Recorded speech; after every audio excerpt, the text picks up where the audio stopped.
சார்ந்து விழிப்புணர்வு தரக்கூடிய பல பதிவுகளை நாம் கொடுத்துருக்கோம். அது உங்களுக்கு தெரியும். எந்த அரசியல் சார்ந்து இல்லாமல், அதனுடைய பின்புலமும் இல்லாமல், ஒரு நடுநிலையாக கருத்துக்களை மக்களுக்கு அவங்க தெளிவடையக்கூடிய வகையில், தெரிந்து கொள்ளக்கூடிய வகையில் நம்ம கொடுக்கணுன்றது தான் நம்ம தொடர்ந்து முயற்சி. அதுக்குண்டான தேடலில் தான் நம்ம தொடர்ந்து இருக்கிறோம். ஆனால் இன்னைக்கு ஒரு புதிய வகையான ஒரு பதிவு கொடுக்கணும் அப்படின்னு சொல்லிட்டு ரொம்ப ஒரு பெரிய உந்துதல் எனக்கு ஏற்பட்டுச்சு. என்ன அப்படின்னு சொன்னால், ஒரு சாதாரண எளிமையான மக்கள் கூட பழகக்கூடிய ஒரு தலைவராகவும், அதே போல் எல்லா மக்களும் ஒரு ஈஸியாக அப்ரோச் பண்ணக்கூடிய ஒரு சுதந்திர நாட்டுக்காக பாடுபட்ட ஒரு சுதந்திர போராட்ட தியாகியாகவும் அரசியல்வாதியாகவும் வாழ்ந்து மறைந்து போன ஒரு தலைவரை பற்றி ஒரு சில கருத்துக்களை பதிவு பண்ணணும் அப்படின்னு சொல்லிட்டு எனக்கு உண்மையாகவே ரொம்ப ஆவலாக இருந்தது. அந்த அடிப்படையில் நெல்லை சதி வழக்கில் ஆயுள் தண்டனை கைதியாக மதுரை சிறையில் ஆயுள் தண்டனை கைதியாக இருந்தபோது 1955 போஸ்டல் மூலமாக ஒரு நூலை வாங்கி படிச்சிருக்கார். அதாவது எல் நடராஜன் அப்படின்னு சொல்லிட்டு ஒரு நூலாசிரியர் peace and uprising in India அப்படின்ற ஒரு நூலை ஆங்கிலத்தில் எழுதியிருக்காரு. அந்த நூலை போஸ்டலில் வர வச்சு இவர் ஆயுள் தண்டனை கைதியாக இருக்கும்போது படிச்சிருக்காரு. அந்த நூலை படிக்கும்போது இப்படிப்பட்ட ஒரு விவசாயிகளுடைய போராட்டமெல்லாம் இன்னைக்கு மக்கள் மனதிலிருந்து மறைக்கப்பட்டிருக்கிறது. இதை எப்படியாவது ஒரு தமிழாக்கம் பண்ணி நம்ம மக்களுக்கு கொடுக்கணும் அப்படின்ற அடிப்படையில் அது ரொம்ப சிரமப்பட்டு அந்த நூலை தமிழாக்கம் பண்ணி இன்னைக்கு எல்லாராலையுமே அன்போடு அழைக்கக்கூடிய RNK என்று சொல்லக்கூடிய மதிப்புமிகு தோழர் நல்லக்கண்ணு தோழர் அவர்களால் தமிழாக்கம் பண்ணப்பட்டு மறைக்கப்பட்ட விவசாயிகளுடைய போராட்டம் சம்பந்தமான ஒரு சில பதிவுகளை கொடுக்கணும் அப்படின்ற ஒரு உந்துதல் எனக்கு வந்தது. அந்த நூலிலிருந்து அவர் தமிழாக்கம் செய்த அந்த நிகழ்ச்சியிலிருந்து ஒரு சில பதிவுகளை மட்டும் நாம் இன்னைக்கு பார்க்கறது சரியாக இருக்கும் அப்படின்னு நான் நினைக்கிறேன். Welcome to Varma studio. நான் உங்கள் தோழர் எஸ் தமிழ்ச்செல்வி. நம்முடைய தேச விடுதலை போராட்டம் என்பதே இந்திய விவசாயிகளுடைய போராட்டத்தோடு பின்னி பிணைந்தது அப்படின்னு சொல்லிட்டு மாமேதை லெனின் அவர்கள் சொல்லியிருக்காரு. 19ஆம் நூற்றாண்டில் ஆங்கிலேயர் எப்போ நம்ம இந்திய நாட்டில் காலடி எடுத்து வச்சாங்களோ அப்போவே இந்திய விவசாயிகள் ஒன்றுபட்டு அந்த போராட்டத்தை துவங்கிட்டாங்க அப்படின்னு சொல்லிட்டு அந்த நூலில் பதிவு பண்ணியிருக்காங்க. அதாவது நிலவரி முறை, ஜப்தி கொடுமை, சுரண்டல் முறை, அந்நியர்களுடைய ஆதிக்கம், முரட்டுத்தனமான சட்டங்கள், இவை எல்லாமே அந்த இந்திய விவசாயிகளுடைய இடுப்பெலும்பு எவ்வளோ உடைச்சி அவங்கள நிலம் இல்லாதவங்களா ஒன்றும் இல்லாதவங்களா ஆக்கியிருக்கு அப்படின்றத நம்ம பார்க்கும்போது அந்த காலத்திலேயே எவ்வளவு வலுவோடு உறுதியாக நின்று அந்த போராட்டங்களை அவங்க நடத்தியிருக்காங்க அப்படின்றத பார்க்கும்போது உண்மையாகவே மிகப்பெரிய ஒரு ஆச்சரியமாக நமக்கு இருக்குது. ஒவ்வொரு போராட்டம் அந்த இந்திய விவசாயிகள் நடத்தும் போதும் புதிய கோரிக்கைகள், புதிய கோஷங்கள் எல்லாமே இருக்கணும் அப்படின்றத அவங்க உறுதியாக இருந்திருக்கிறாங்க. ஒவ்வொரு போராட்டம் அது வெற்றியோ தோல்வியோ, ஒவ்வொரு போராட்டம் நடக்கும்போதும் அந்த போராட்டத்திலிருந்து பல படிப்பினைகளை அவங்க கற்றுருக்காங்க, அனுபவங்களை கற்றுருக்காங்க. அந்த அனுபவத்திலிருந்து புதிய தலைவர்களை உருவாக்கணும் அப்படின்ற ஒரு முயற்சியில் அவங்க இறங்கி அதில் வெற்றியும் கண்டு ஒவ்வொரு போராட்டத்தையும் சமரசம் இல்லாமல் அந்நிய ஆதிக்கத்துக்கு எதிராக நடத்தியிருக்காங்க அப்படின்னு பார்க்கும்போது உண்மையாகவே ரொம்ப ஆச்சரியமாக இருக்குது அப்படின்னு சொல்லிட்டு மதிப்புமிகு தோழர் RNK அவர்கள் தன்னுடைய முன்னுரையில் அவர் தமிழாக்கம் செய்து இந்திய விவசாயிகள் பேரெழுச்சி என்ற ஒரு நூலில் முன்னுரையில் அவர் தொகுத்து கொடுத்துருக்கிறாருன்றதை பார்க்கும்போது நமக்கும் மிகப்பெரிய ஆச்சரியமாக இருக்குது. அந்த சூழ்நிலையில் தென் மாவட்டங்களில் நடந்த வரிவஜா இயக்கம் 1971லிருந்து 81 வரைக்கும் நடந்த தமிழ்நாட்டில் நடந்த இந்திய விவசாயிகளுடைய பேரெழுச்சி போராட்டம் இதெல்லாம் எவ்வளோ வலுவாக நடத்தியிருக்காங்க பாருங்களேன். இந்த பின்னணியில தான் 19ஆம் நூற்றாண்டினுடைய பின்பகுதியில் சாந்தலால் விவசாயிகள் பேரெழுச்சி அப்படின்ற ஒரு பேரெழுச்சி இந்திய நாட்டுக்கே ஒரு முன்னுதாரணமான விவசாயிகள் பேரெழுச்சியா நடந்திருக்கு. இந்த பேரெழுச்சி மூலமா இந்திய நாடு முழுவதும் அந்த நிலவரி முறை, ஜப்தி முறையை எதிர்த்து ஆயிரக்கணக்கான இடங்கள்ல விவசாயிகள் ஒன்னா சேர்ந்திருக்காங்க. அப்படிப்பட்ட இந்த போராட்டமே இந்திய நாட்டினுடைய விவசாயிகளுடைய பேரெழுச்சிக்கான விடிவெள்ளி அப்படின்னு சொல்றாங்க.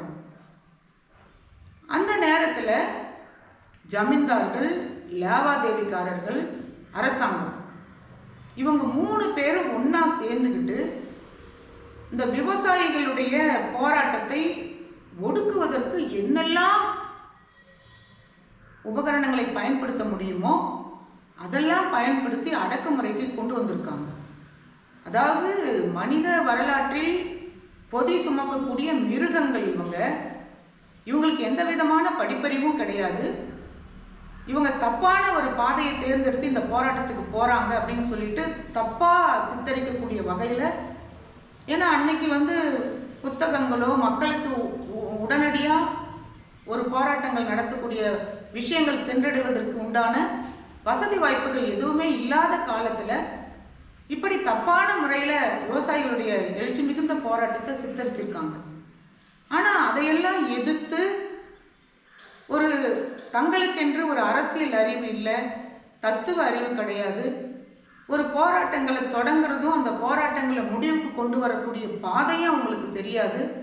ஆனாலும் கூட நமக்கு நேர்ந்திருக்கக்கூடிய அநியாயங்களை எதிர்த்து போராடணுன்ற அந்த உந்துதலே விவசாயிகள் மத்தியில் இந்தியா முழுசும் ஆயிரக்கணக்கான இடங்களில் வெடிச்சு செதறி இருக்கு அப்படின்னு சொன்னால் அந்த சாந்தலால் விவசாயிகள் நடத்திய அந்த போராட்டம் தான் இந்திய விவசாயிகளுக்கே ஒரு முன்னோடியாக, ஒரு விடிவெளியாக இருந்தது என்று நம்மால் பார்க்க முடியுது. கொடூரமான அடக்குமுறைகள், அந்நிய ஆதிக்கம் கொடுத்த அடக்குமுறைகள், இவை எல்லாமே இந்திய விவசாயிகளை சில நேரம் தோல்வியை தழுவி இருக்கிறதா அவங்க நினைக்கலாம். இந்திய விவசாயிகள் சிந்திய அந்த கண்ணீர், பல விவசாயிகள் படுகொலை செய்யப்பட்ட அந்த ரத்தம் கடலாக ஓடியது அப்படின்னு பதிவு பண்ணியிருக்காங்க. இப்படிப்பட்ட இடங்கள்லாம் அந்த போராட்டங்கள் ஒரு சில நேரத்தில் பின்னடைவை சந்திச்சிருக்கு, தோல்வியை சந்திச்சிருக்கு. இதெல்லாம் சந்திச்சாலும் கூட நாங்கள் விட்டு தரலை. இது புயலுக்கு பின்னாடி வரக்கூடிய ஒரு பூகம்பத்தை போன்று நாங்கள் ஓய்வை எடுத்துக்கிட்டு அந்த போருக்கு தயாராவதற்கு உண்டான அந்த எனர்ஜியை நாங்கள் எடுத்துக்கிறதுக்கு உண்டான அந்த நேரத்தை நாங்கள் எடுத்துக்கிறோம். ஒரு தோல்வியிலிருந்து தான் ஒரு வெற்றி பெறுவதற்கு உண்டான பாடத்தை கற்றுக்க முடியும் அப்படின்னு சொல்லிட்டு அந்த இந்திய விவசாயிகள் அப்போவே அந்த கருத்துக்களை எல்லாம் பதிவு பண்ணியிருக்காங்கன்னா, நம்ம எரியாமல் நமக்குள்ள ஒரு வீரம் பிறக்குதுன்னு தான் நம்ம அந்த பதிவை பார்த்துட்டு நம்ம சொல்ல முடியும்.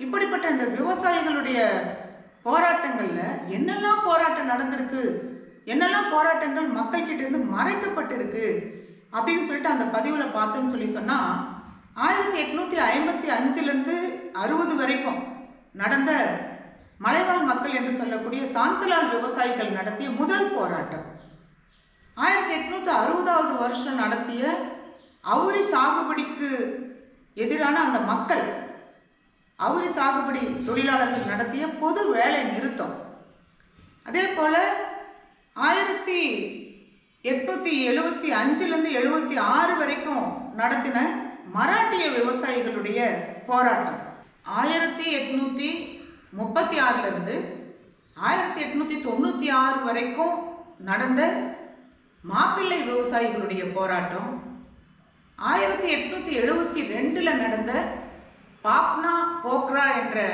இடத்தில் நடந்த அந்த வங்காள விவசாயிகளுடைய பேரெழுச்சிக்குண்டான போராட்டம்.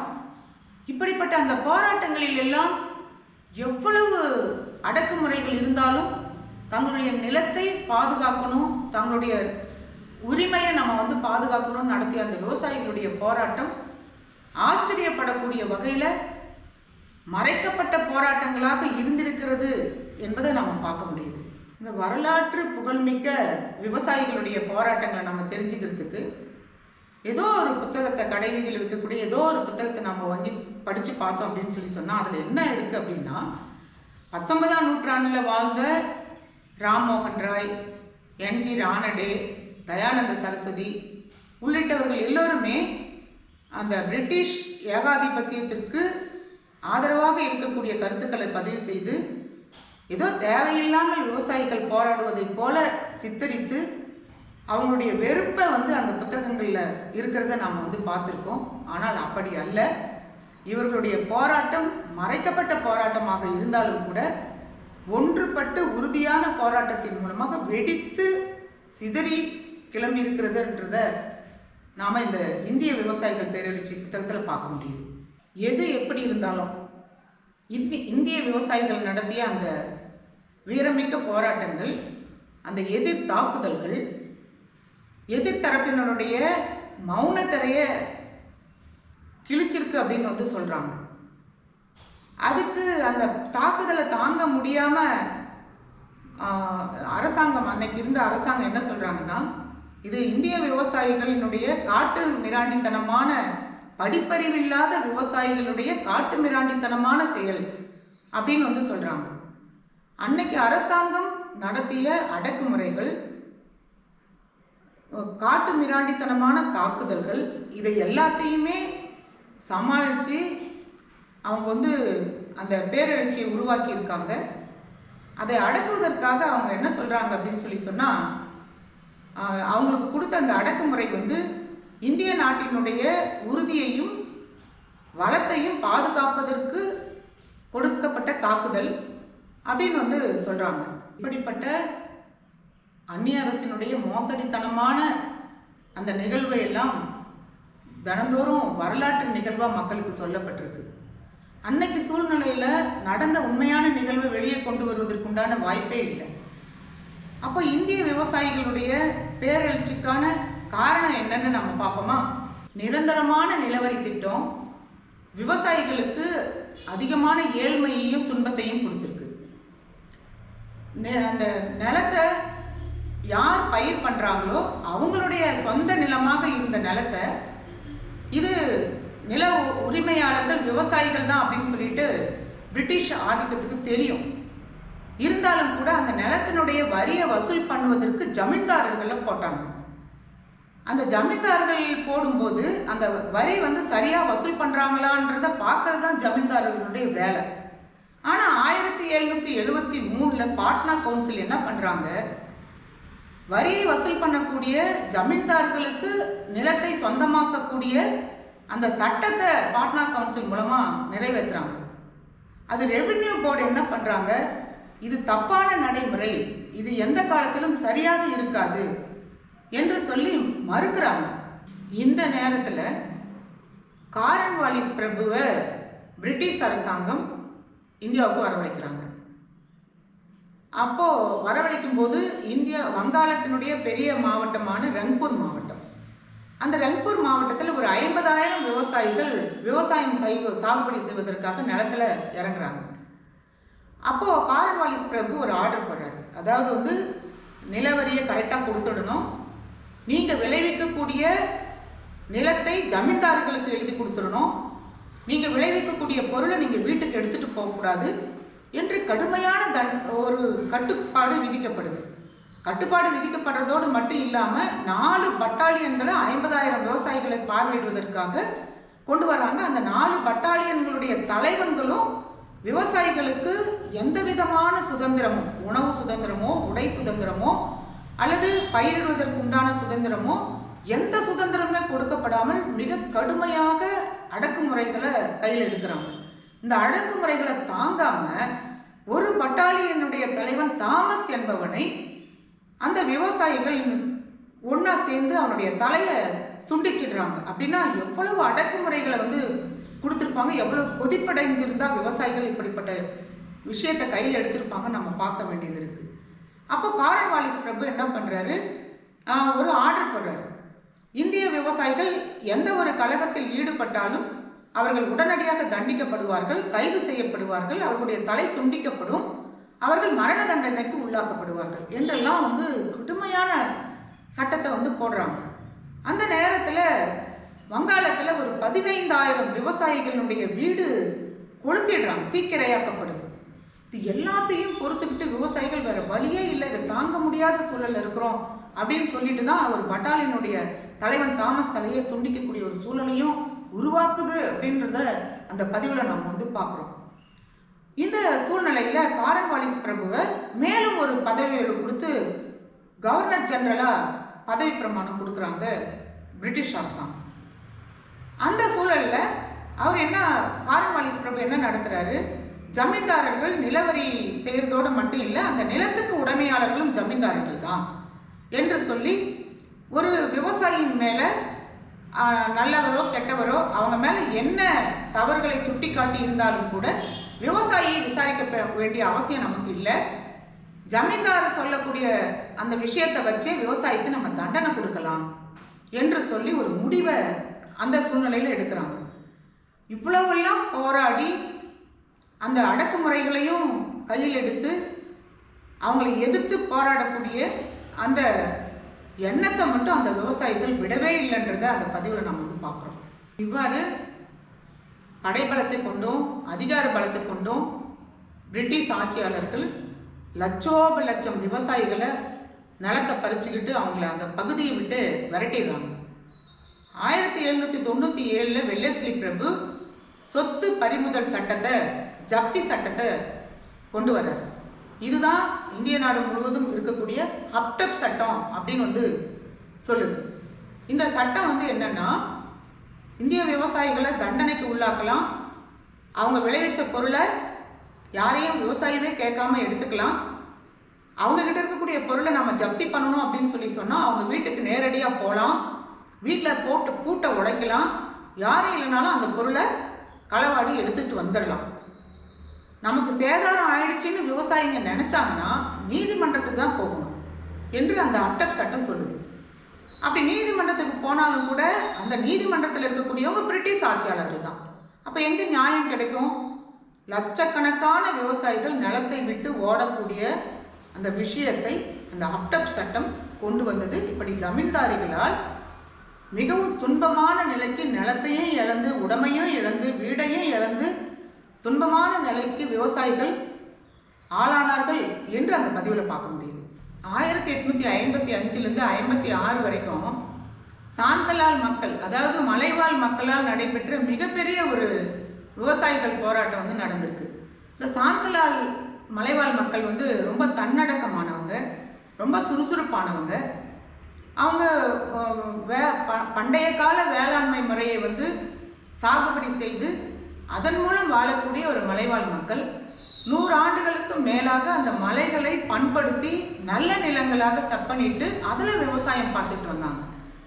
அதில் என்ன சொன்னீங்கன்னா, 1793 நிரந்தர ஜமீன்தாரி செட்டில்மெண்ட் சட்டம் அப்படின்னு சொல்லிட்டு ஒரு சட்டத்தை கொண்டு அந்த பழமையான பல ஆண்டுகளாக பண்படுத்தி விவசாயம் பார்த்துட்டு வந்த அந்த விவசாயிகளுடைய நிலங்களை புதிய செட்டில்மெண்ட்டு, நிலவரியை உயர்த்துறது, குத்தகையை உயர்த்துறது, இந்த மாதிரியான தொந்தரவுகளை எல்லாம் அவங்ககிட்ட கொடுத்து அவங்கள அந்த நிலத்திலேருந்து அப்புறப்படுத்துறது. அவங்க எங்கெல்லாம் போய் இவங்களுடைய தொல்லை தாங்க முடியாமல் எங்கெல்லாம் போய் மலைப்பகுதியாக அந்த நிலத்தை பண்படுத்தி இருக்கிறாங்களோ அந்த நிலத்தை பண்படுத்துகிற வரைக்கும் அமைதியாக இருப்பாங்க. ஜமீன்தாரர்கள், அரசு, லாவாதேவிக்காரங்க அமைதியாக இருப்பாங்க. அந்த நிலத்தை பல ஆண்டுகளுக்கு பிறகு அந்த பண்படுத்தி விவசாயம் பண்ணி ஒரு நல்ல மகசூலை பார்க்கக்கூடிய சூழ்நிலையில் அங்கே போய் வரி வசூல் செய்துட்டு அந்த நிலத்தையும் பறிமுதல் பண்ணிடுவாங்க.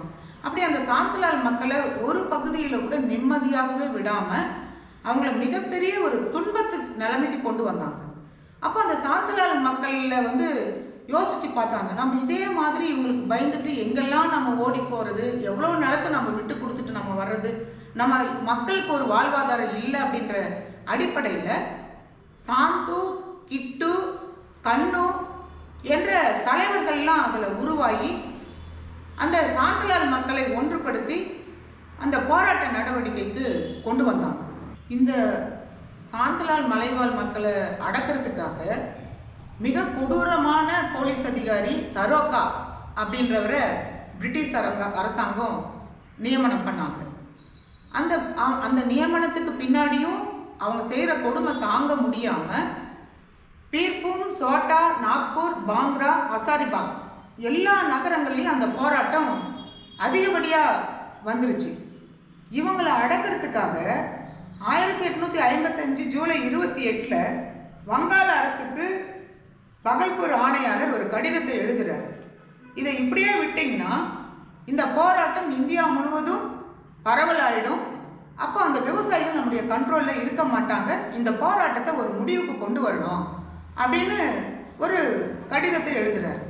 அதுக்கு பின்னாடி மகேஷ்லால் தத்தான்ற ஒரு இன்னொரு கொடூரமான ஒரு அதிகாரியை அந்த போராட்டத்தை அடக்கிறதுக்காக பிரிட்டிஷ் அரசாங்கம் நியமனம் பண்ணுறாங்க. இந்த 4 மாவட்டங்களிலும் போராட்டம் வீறு கொண்டு நடக்குது. இந்த கடிதம் எழுதின பின்னாடியும் பிரிட்டிஷ் அரசாங்கம் என்ன பண்ணுறாங்க, 1856 பிப்ரவரி 3வது வாரத்தில் கன்கு மற்றும் புரட்சி தலைவர்கள் எல்லாம் ஜமீந்திராவுக்கு வடகிழக்கே ஒமர்பந்தோ என்ற இடத்துல, அதாவது சாந்தலால் தலைவர்கள் கிர்தா, பாடு, சன்னு, சித்து போன்ற பெரிய தலைவர்களை எல்லாம் கைது பண்ணி அவங்கள ஒன்று சேர்த்தி அந்த போராட்டத்தில் ஈடுபட்டிருக்கக்கூடிய விவசாயிகள் 15,000 20,000 வரைக்கும் விவசாயிகளை படுகொலை பண்ணுறாங்க. அதுவும் போதாது அப்படின்னு சொல்லிட்டு இன்னும் உயிரோடு இருப்பவர்களுக்கு இதை விட கடுமையான தண்டனையை கொடுக்கணும் அப்படின்னு சொல்லிட்டு தண்டோரா போடுறாங்க, அதிகார துஷ்பிரயோகம் பண்ணுறாங்க. இப்படிப்பட்ட போராட்டங்களை எல்லாம் எதிர்த்து தாங்கி நின்று எதற்கும் பயப்படாமல் அந்த மலைவாழ் மக்கள் சாந்தலால் விவசாயிகள் நடத்திய போராட்டத்தினுடைய கடைசியாக அவர்களுக்கு வெற்றி என்ன கிடைச்சதுன்னா, சாந்தலால் வட்டாரம், சாந்தலால் பர்கானா, மைனாரிட்டி தேசிய இனம் என்று கூறி தனி அந்தஸ்து அங்கீகரிக்கப்படுது. அப்படி அங்கீகரிக்கக்கூடிய வகையில் அந்த மலைவாழ் மக்கள் போராட்டம் நடத்தினாங்க அப்படின்னு சொன்னால் அது எவ்வளவு பெரிய இழப்பை சந்திச்சிருக்கோம், அவங்களுடைய வலி எவ்வளவு இருந்திருக்கும். இப்படிப்பட்ட போராட்டங்கள்லாம் மதிப்புமிகு தோழர் RMK அவர்கள் வெளியே கொண்டு வரலன்னா இதெல்லாம் நமக்கு இன்னும் தெரியவே, தமிழாக்கத்தில் கொண்டு வரல அப்படின்னு சொன்னால் நமக்கெல்லாம் தெரிஞ்சிருக்கிறதுக்கு வாய்ப்பு இல்லை என்பதை நாம் பார்க்குறோம். அடுத்ததாக பார்த்தோம்னா 1860 நடந்த அவுரி போராட்டம். இந்த அரசாங்கம் நடவடிக்கை எடுக்கிறத தாமதப்படுத்துறதுக்கு பல காரணங்கள் இருக்குது. அதில் ஒரு காரணம் சாந்தலால் பற்றிய போராட்டம், அச்சம்.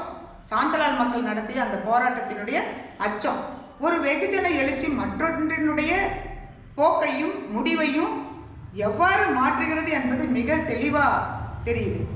படைகளை அனுப்பி கலகத்தை அடக்குவதற்கு பதிலாக அரசானது அவுரி சாகுபடி முறையை ஆராய ஒரு கமிஷன் போட்டுச்சு. இந்திய தொழிலாளி வர்க்கம் தோன்றுவதற்கு முன்பே, மகாத்மா காந்தி பிறப்பதற்கு முன்பே பாப்னா, நாடியா ஆகிய மாவட்டங்களை சார்ந்த விவசாயிகள் வேலை நிறுத்த போராட்டத்தில் இறங்கியிருக்காங்க. வேலை நிறுத்தம் நடந்த வட்டாரங்களையும் ஈடுபட்ட விவசாயிகளுடைய எண்ணிக்கையும் கணக்கிட்டா மகாத்மா காந்தி தலைமையில் நடைபெற்ற சம்ரான், கைரா, பர்தோலி போராட்டங்களை விட மிஞ்சியதாக அந்த அவுரி போராட்ட விவசாயிகளுடைய போராட்டம் இருக்குன்னு சொல்றாங்க. அவுரி தோட்ட முதலாளிகள் சங்கத்தினுடைய பொறுப்பு செயலாளர் வங்காள அரசுக்கு ஒரு கடிதம் எழுதுகிறார், செயலாளருக்கு ஒரு கடிதம் எழுதுகிறார். அரசு தரப்பத்திலிருந்து தாமதம் இல்லாமல் உறுதியான தீர்மானங்களை நடவடிக்கை எடுக்கலைன்னா பொதுவான கலக நிலை தெற்கு வங்காளத்தில் தடுக்க முடியாது. ஏன்னா இதுவரைக்கும் தங்களுடைய மிருகத்தனமான அடக்குமுறைகளையே நம்பியிருந்த தோட்ட முதலாளிகள், அடிமை கங்காணிகள் முதலைய அவுரி விவசாயிகள் நடத்தின போராட்டத்தை பார்த்து பதட்டம் அடைஞ்சிருக்காங்க. தோட்ட முதலாளியினுடைய அதிகாரத்தினால் விளைந்த வெறுப்பை அரசின் உதவினால் தணிக்க முடியாது என்று தெரிவித்திருக்காங்க. விவசாயிகளுடைய அசைக்க முடியாத உறுதியும் திடமான ஒற்றுமையும் மேலும் ஒரு விவசாயிகளுடைய பேரெழுச்சிக்கு வழிவகுக்கும் என்ற பயத்தினால் அரசு ஒரு அறிக்கையை வெளியிட வேண்டிய ஒரு சூழ்நிலை ஏற்பட்டிருக்கு. கலாவா துணை டிவிஷன் டிப்டி மாஜிஸ்ட்ரேட் பாபு ஹேம்சந்த் குறுக்கு பிரசாத் அப்படின்ற ஒரு மாஜிஸ்ட்ரேட்டு ஆஸ்டின் என்பவர்கிட்ட இருந்து ஒரு உத்தரவு கொடுக்குறாரு. அந்த உத்தரவில் என்ன சொல்கிறாங்கன்னா, அவுரி உற்பத்தி சம்பந்தப்பட்ட தாவாவில் நிலம் யாருடைய உடைமையில் இருக்கோ அந்த விவசாயிக்கு போலீஸ் பாதுகாப்பு கொடுக்கணும் அப்படின்னு உத்தரவு போடுறாங்க. எவருடைய தலையீடும் இல்லாமல் விவசாயி தான் விரும்பக்கூடிய சாகுபடியை செய்யணும், அதுக்கு சுதந்திரம் கொடுக்கணும். ஜமீன்தார்கள் இந்த விவசாயத்தை தான் பண்ணணும் அப்படின்னு சொல்லிட்டு எந்த நெருக்கடியும் கொடுக்கக்கூடாது. அவரி உற்பத்தி செய்ய விவசாயிக்கு வாக்குறுதி கொடுத்துருக்குறோம் அப்படின்ற சாக்கில் தோட்ட முதலாளி போய் நிலத்துல பலவந்தமாக இறங்கக்கூடாது. அப்படி வாக்குறுதி இருந்தால் விவசாயி மீது கோர்ட்டில் போய் நீங்கள் கேஸை போட்டு பார்த்துக்கோங்க, தாக்கல் பண்ணுங்க. அப்படியே இருந்தாலும் தோட்ட முதலாளிகள் கட்டாயப்படுத்தினார்கள் என்பதற்காக அநேக ஆதாரங்கள் உள்ளது என்று அந்த கடிதத்தில் எழுதியிருக்காரு. பிரிட்டிஷ் ஆட்சியினால் நியமிக்கப்பட்ட அதிகாரப்பூர்வமான கமிஷனே தனது அறிக்கையில் அவரி விவசாயிகளுக்கு பாராட்டு தெரிவிச்சிருக்கு. புகழ்பெற்ற இந்தியர்களான ராம்மோகன் ராய், துவாரகாநாத் தாகூர் ஆகியோர் அவரி தோட்ட முதலாளிகளுக்கு ஆதரவாகவே அப்பயும் செயல்பட்டிருக்காங்கன்றதை பார்க்கும்போது மனசு ரொம்ப கனமாக இருக்கும். பாப்னா போக்ரா விவசாயிகளுடைய போராட்டம், சாந்தலால் புரட்சியும் அவரி விவசாயிகள் வேலை நிறுத்தமும் நடந்ததற்கான அதே காரணத்தினால தான் இந்த விவசாயிகள் போராட்டமும் நடந்திருக்குன்னு சொல்கிறாங்க. ஜமீன்தார்களுக்கும் விவசாயிகளுக்கும் ஏற்பட்ட மோதலுக்கு உடனடி காரணம் குத்தகை உயர்த்தப்பட்டது. நிலத்தினுடைய பழைய குத்தகை ₹1 தான். சட்டவிரோதமாக குத்தகை உயர்த்தப்பட்டது. பழைய தீர்வையும் புதிய தீர்வையும் பாக்கியையும் சேர்த்து கட்டுவதற்குரிய ஒப்பந்தத்தில் கையெழுத்திட்டு செய்து விவசாயிகளை ஏமாற்றுவதற்கு சாதகமான முன்சிப் கோர்ட்டுகளையும் பத்திரப்பதிவு முறைகளையும் ஜமீன்தார்கள் பயன்படுத்திக்கிட்டு முயற்சி செஞ்சாங்க. அதனால வந்தது தான் பாப்னா போக்ரா விவசாயிகள் போராட்டம். மராட்டிய பேரெழுச்சி என்னன்னா, மராட்டிய பேரெழுச்சி சிரூர் தாலுகா கார்தே கிராமத்தில் நடந்த நிகழ்ச்சியை 1875 ஜனவரி 27 டைனன் சாக்ஸ் என்ற பத்திரிகைக்கு ஒரு பயணி எழுதியிருக்கிறார். இந்த கிராம மக்களை முன்மாதிரியாக நீங்கள் வச்சுக்கிட்டீங்க அப்படின்னு சொன்னால் இந்தியாவில் இருக்கக்கூடிய ஏழ்மை நிலை முற்றிலுமாக ஒழிஞ்சு போகும், நமது நாட்டினுடைய ஏழ்மை நிலையை இல்லாமல் காணாமல் போயிடும் அப்படின்னு சொல்லிட்டு எழுதியிருக்கிறார். அதாவது நிலத்திலிருந்து எவ்வளவு வரியை அதிகமாக நிரந்தரமாக பெற முடியுமோ அது கிழக்கிந்திய கம்பெனி நிர்வாகிகளுக்கு பிரதான அக்கறையாக இருந்துச்சு. அதனால தான் நிலவரி முறை ஏற்படுத்திய போது விவசாயிகள் மீது அதிகமான வரி விதிக்கப்பட்டது. அதுவும் பயிரோட விளைச்சலுக்கு சம்பந்தமே இல்லாத பணமாக தரணும் அப்படின்னு சட்டம் போட்டாங்க. அந்த மாவட்டத்தினுடைய தக்காணத்தினுடைய கலெக்டர் அதிகமான மதிப்பீடு செஞ்சு இந்த நாட்டினுடைய விவசாய மூலதனத்தையே உறிஞ்சிட்டாரு அப்படின்னு சொல்லிட்டு அந்த பத்திரிகைக்கு எழுதியிருக்கிறாங்க. கடன் பத்திரம், கோர்ட்டு தீர்ப்பு போன்றவற்றை பெறுவதும் அவற்றை கிழிச்செறியறதும் தான் போராட்டக்காரர்களுடைய முக்கிய நோக்கமாக இருந்தது. ஏன்னு சொன்னால் 1922 வருடத்து துவக்கத்தில் முதல் ஒத்துழையாமை இயக்கத்தில் உச்சகட்டத்தில் கைது செய்யப்பட்ட விவசாயிகள் 30,000 பேர். ரெண்டாம் ஒத்துழையாமை இயக்கத்தில் 10 மாதத்தில் காந்தியர்வன் ஒப்பந்தம் வரைக்கும் அரசு அறிக்கையின்படி தண்டிக்கப்பட்டவர்கள் 60,000 பேர். காங்கிரஸ் அறிக்கையின்படி 90,000 பேர். 250 மாவட்டத்தில் பரவலாக நடந்த ஒத்துழையாமை இயக்கங்களை ஒப்பிட்டு பார்த்தா பூனா, அகமத் நகர் மாவட்டத்தில் மட்டும் நடைபெற்ற விவசாயிகளுடைய பேரெழுச்சியின் போது கைது செய்யப்பட்டவர்களுடைய பட்டியல் ஆச்சரியமாக இருக்கும். இந்திய தேசிய காங்கிரஸ் நடத்திய பெரிய ஒத்துழையாமை இயக்கத்தை விட விவசாய பேரெழுச்சி உண்மையாகவே பிரமாண்டதாக இருந்ததுன்னு சொல்லிட்டு அந்த கடிதத்தில் சொல்கிறாங்க. இந்த எழுச்சியின் போது எரிக்கப்பட்ட பத்திரங்களுடைய சாம்பல் தூள் நாட்டின் எல்லா பகுதிகளுக்கும் பரவியது. விவசாயிகளுடைய கடன்களை ரத்து செய்வது என்னும் கோரிக்கை இந்திய விவசாயிகளுடைய பலமான கோரிக்கையில் ஒன்றாக இருந்து வலுப்பெற்றது. இது தக்கான விவசாயிகளுடைய நிவாரண சட்டம் அதுக்கு பின்னாடி தான் இயற்றி அந்த விவசாயிகளுடைய கடனை தள்ளுபடி பண்ணியிருக்காங்க அப்படின்னு சொல்றாங்க. அடுத்ததான் மாப்பிள்ளை விவசாயிகளுடைய பேரெழுச்சியை பற்றி நாம பார்ப்போம். 19ஆம் நூற்றாண்டினுடைய முழுவதும் மாப்பிள்ளை விவசாயிகளுடைய பேரெழுச்சி திகைப்பூட்டக்கூடிய வகையில் நடந்திருக்கு. மாப்பிள்ளை விவசாயிகள் பெரும்பான்மையாக வசித்து வந்த எரநாடு, மேற்கு வள்ளுவநாடு, வடக்கு பொன்னானி ஆகிய 3 தாலுக்காவில் எழுச்சி அதிகமாக நடந்திருக்கு. இந்துக்களை எதிர்த்து முஸ்லீம்கள் நடத்திய வன்முறை, மதவெறி கொண்ட கலக வெடிப்பு அப்படின்னு மாப்பிள்ளை விவசாயிகளுடைய பேரெழுச்சி அதிகாரப்பூர்வமாக அறிவிச்சிருக்காங்க. வகுப்பு கலவரம்னு புறக்கணிக்கப்பட்டிருக்காங்க. இவங்க என்ன அப்படின்னா, எரநாடு, மேற்கு வள்ளுவநாடு, பொன்னானி ஆகிய 3 தாலுக்காவிலையும் மிக பெரும்பான்மையாக வாழும் விவசாயிகள் அரேபியாவில் இருந்து குடியேறினவங்க. அவங்களுடைய சந்ததிகள் இஸ்லாமுக்கு மதம் மாறிய மலையாளிகளும் ஆவார்கள். இவர்களே மாப்பிள்ளை விவசாயிகள் அப்படின்னு அழைக்கிறாங்க. இங்குள்ள நிலப்பிரபுக்கள், நம்பூதிரிகள், ராஜாக்கள் அனைவரும் இந்துக்களாக இருந்தாங்க. இதில் முதல் விவசாய எழுச்சி 1836 நடந்தது. இதனை தொடர்ந்து 18 வருஷம் மொத்தம் 24 எழுச்சி நடந்திருக்கிறதா சொல்றாங்க. அதில் போலீஸும் இராணுவமும் இவங்களை ஒடுக்கிறதுக்காக எடுத்துக்கொண்ட முயற்சியில பல மாப்பிள்ளை விவசாயிகள் போர்லேயே கொலை செய்யப்பட்டிருக்காங்க. மீண்டும் கொந்தளிப்பு, மீண்டும் புத்துயிர்பெற்று அடிக்கடி போராட்டம், இப்படி அரசை நிலைக்குலைய செய்து விசாரணை நடத்தியதனுடைய சதார் அதாலத்தினுடைய முடிவின் அடிப்படையில் இந்த மாப்பிள்ளை விவசாயிகளுடைய போராட்டம் மாப்பிள்ளை முஸ்லிம்கள் மதவெறி உணர்வால் தான் கலகம் ஏற்பட்டதுன்னு அறிக்கை கொடுக்குறாங்க. அதிகமான அவசர சட்ட அதிகாரிகளோடு போலீஸ் படையை விஸ்தரித்தார்கள். மாப்பிள்ளை விவசாயிகளுடைய கத்தியை வைத்துக் கொள்ளக்கூடாது என்று கூட தடை விதிக்கப்பட்டாங்க. 1854 அந்த வட்டாரத்தில் கலெக்டராக இருந்த கனோலி மட்டும் விவசாயிகள் கிட்ட இருந்த 7566 கத்தியை பறிமுதல் பண்ணி அவங்களையெல்லாம் நிராயுத பாணிகளாக ஆக்கி சிறை தண்டனை கொடுத்தாரு அப்படின்னு அந்த விவசாய புரட்சியில் நம்ம பார்க்குறோம். 1859 மாப்பிள்ளை விவசாயிகள் வன்முறை அமைதிப்படுத்தக்கூடிய சட்டத்தை ஏற்றினாங்க. அதாவது மலபார் நிலத்தில் முழுமையான சொத்துரிமை கிடையாது. குத்தகை சாகுபடியாளர், விவசாய தொழிலாளர்கள் ஆகிய 2 விவசாய வர்க்கங்களோடும் சேர்ந்த கூட்டு உரிமையாளர்கள், ஜென்மி அப்படின்னு பேர் அவங்களுக்கு. அவங்க விளைச்சல்ல 3ல் 1 பகுதியை எடுத்துக்கொள்வாங்க. அந்த ஜென்மிக்கு அதை எடுத்துக்கிறதுக்கு உண்டான உரிமை உண்டு. அதுதான் அந்த சட்டத்தில் சொல்லுது. விவசாயிகளை நினைச்சா வெளியேற்றுவதற்கும் குத்தகையை உயர்த்துவதற்கும் ஜென்மிகளுக்கு அதிகாரத்தை நீதிமன்றங்கள் தவறாக அவங்களுக்கு பிரிட்டிஷ் ஆதிக்கத்தை ஆதரிக்கக்கூடிய அவங்களுக்கு கொடுத்துருக்காங்க. அரசியல் கட்சிகள் இந்தியாவில் தோன்றாத காலத்திலேயே கூட பிரிட்டிஷ் அரசாங்கம் எவ்வளவு கொடுமைகளை இந்திய விவசாயிகளுக்கு கொடுத்தாலும் கூட தன்னம்பிக்கையோடும் தைரியத்தோடும் விடா முயற்சியோடும் நின்று அந்த போராட்டங்களை சந்தித்து அந்த போராட்டத்தின் மூலமாக பல வெற்றியை கண்டிருக்காங்க. அந்த போராட்டங்கள் சிதறல்களாக இருந்தாலும் கூட அந்த சாதனைகள் என்பது சாதாரணமாக கிடையாது. அவங்க சாதனைகள் மூலம்தான் இன்னைக்கு மலைவாழ் மக்களுக்கு பர்கானா, துணை வட்டாரம், தேசிய இனம், மைனாரிட்டி தேசிய இனம் இதெல்லாம் அவங்களுக்கு கிடைக்கிறதுக்கு வாய்ப்பு இருக்குது. அவுரி விவசாயிகள் தாங்களாகவே பயிர் செய்வதற்குண்டான வாய்ப்பையும் உருவாக்கியிருக்கு. இப்படி அவர்கள் நடத்திய வீரம் செறிந்த அந்த போராட்டமே, இந்திய விவசாய மக்கள் நடத்திய அந்த போராட்டமே பிரிட்டிஷ் அரசாங்கம் இந்தியாவிலிருந்து வெளியேறுவதற்கு மிகப்பெரிய ஒரு உறுதுணையாக இருந்திருக்கிறது என்பதை இந்த போராட்டங்கள் நமக்கு ஒரு பெரிய படிப்பினையை கொடுத்திருக்கிறது. இப்படிப்பட்ட படிப்பினைகளை தெரிந்து கொள்வதற்கு மரியாதைக்குரிய தோழர் RNK என்று நம்மால் அன்போடு அழைக்கக்கூடிய மதிப்புமிகு தோழர் நல்லக்கண்ணு தோழர் அவர்கள் தமிழாக்கம் செய்து இந்திய விவசாயிகள் பேரெழுச்சி என்ற அந்த புத்தகத்தின் மூலமாக தெரிவிக்கவில்லை என்று சொன்னால் எவ்வளவு பேருக்கு இப்படிப்பட்ட போராட்டங்கள் தெரியும் என்பது நமக்கு தெரியாது. நன்றி. நான் உங்கள் தோழர் எஸ். தமிழ்ச்செல்வி.